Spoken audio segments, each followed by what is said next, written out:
Ada satu amalan yang ringan banget kita lakuin, tetapi pahalanya tuh luar biasa dan kayak gak terbatas gitu pahalanya. Tahu gak amalan apa? Nge-repost satu kebaikan. Karena Nabi SAW pernah bersabda, "Man dalla ala khair falahu mithlu ajri fa'ilihi." Siapa yang menunjukkan kepada satu kebaikan, maka dia mendapatkan seperti pahala orang yang mengerjakan kebaikan. Kalau misalnya kita dapat sebuah postingan tentang cara sholat, atau cara wudhu, atau postingan tentang sedekah, atau apapun kebaikan-kebaikan dalam agama, kemudian kita nge-repost postingan itu di story kita, atau di feed kita, atau kita ngasih link broadcast di grup teman-teman kita, atau apapun bentuk repost kita di sosial media, sehingga kemudian orang yang membaca repost kita, yang nge-view repost kita lalu mengamalkan isi dari postingan tersebut. Misalnya kayak sedekah. Bisa jadi ketika kita melihat sebuah postingan tentang sedekah, kita ikut bersedekah, tapi 100.000. Lalu kita nge-repost postingan tersebut di story atau feed kita, kemudian orang-orang yang nge-view postingan kita ikut bersedekah 100.000. Jumlah mereka ada 10 orang, berarti 1 juta.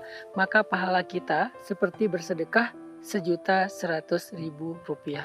Bayangin, dengan mudahnya kita mendapatkan pahala dengan cara dalla ala khair. Kita tunjukkan satu kebaikan kepada orang lain. Gak perlu kita yang ngomong, kita cukup merepost saja. Dengan kayak gitu kita udah bahkan menjadi orang yang punya passive income, di mana pahala kita tuh ngalir tanpa kita sadari. Orang itu kemudian merepost lagi. Teman kita yang nge-view dari postingan kita nge-repost lagi, terus terjadilah secara algoritma viral. Maka kita mendapatkan pahala bukan hanya dari orang yang nge-view postingan kita, tetapi dari semua yang viral gara-gara postingan kita yang pertama. Bisa jadi yang bersedekah itu jumlah total sedekah mereka semua itu bisa 100 juta, 200 juta, maka kita mendapatkan pahala seperti bersedekah persis dengan angka sebesar itu. Apakah kita mampu bersedekah 100 juta? Nggak semua mampu.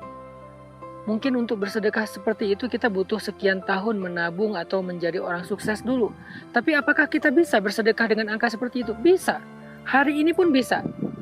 10 juta, 20 juta, 100 juta, 1 miliar, bahkan lebih bisa. Dengan cara apa? Ketika kita mendapatkan satu konten tentang sedekah, kita repost. Bisa nggak kita dapat pahala umroh? Padahal kita nggak bisa umroh. Bisa. Ketika kita dapat konten tentang keutamaan umroh, kita repost. Bisa nggak kita dapat pahala menghafal Al-Quran? Bisa. Ketika kita mendapatkan konten tentang keutamaan menghafal Quran, kita repost. 1-2 orang yang kita nggak pernah tahu, dari yang ngelihat postingan kita tiba-tiba terinspirasi, termotivasi untuk menghafal Quran. 1 huruf 10 kebaikan. 1 juz berapa ribu huruf, sehingga kita mendapatkan pahala yang luar biasa. Yuk repost kebaikan untuk bisa dapetin amal jariah, pasif income pahala yang tidak pernah berhenti.